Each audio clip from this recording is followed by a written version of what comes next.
ابن ذوالجوشن، میں فی الحال پیچھے ہٹنے کے حق میں ہوں.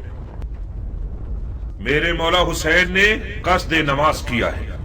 مصلحت سمجھ کر فی الحال وقتی طور پر جنگ روک دیتے ہیں. میں بھی اپنی نماز پڑھ لوں گا اور تم بھی کچھ سانس لے لو.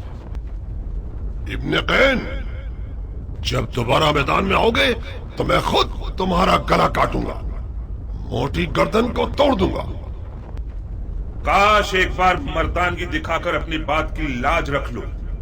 میں نماز کے بعد تم سے لڑنے کے لیے میدان میں آؤں گا.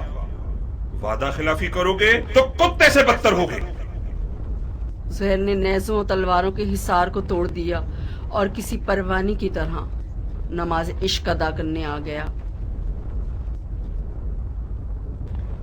گویا اس دن زہیر کا مقدر اتنا حسین تھا کہ اپنی آخری نماز عالم ملکوت میں رسالت مآب کے پیچھے پڑے.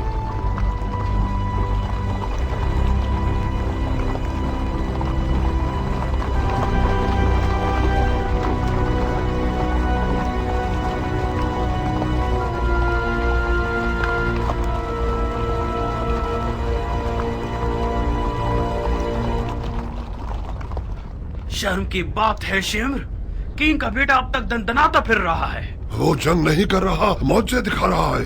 وہ بن باپ کا نہ جانے کون سا شہر کا دل رکھتا ہے. چیخ مارتا ہے تو لشکر والے اپنے آپ میں نہیں رہتے. کینگ کا بیٹا تو حسین کی چھوٹی انگلی ہے. ہاشمی جوانوں کا کیا کرو گے جو حسین کے خطرناک بازو ہیں؟ عباس آ جائے تو کیا کرو گے؟ یقیناً عباس میدان میں آ جائے تو سب کے سب اسے دیکھ کر ہی مر جاؤ گے. کوئی بعید نہیں، عباس ابن علی کا سامنا کرنے کے لیے شیر کا جگر چاہیے. یہ ایک پر ایک کی جنگ بہت ہو گئی، جنگ کو تمام کرو.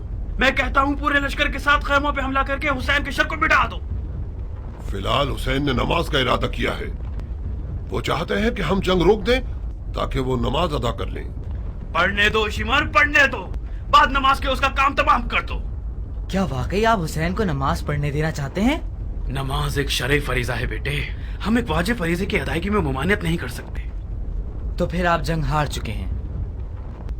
کیسے؟ یہ لوگ حسین کو مارنے آئے ہیں کیونکہ یہ لوگ سمجھتے ہیں کہ حسین دین سے خارج ہو چکے ہیں.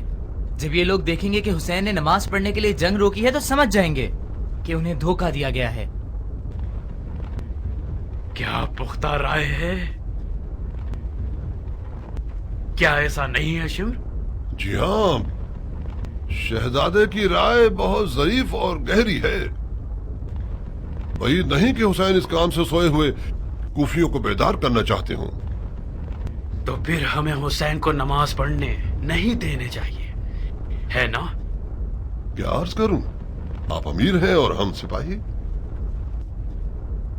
نہیں شمر نہیں، انہیں نماز مت پڑھنے دو.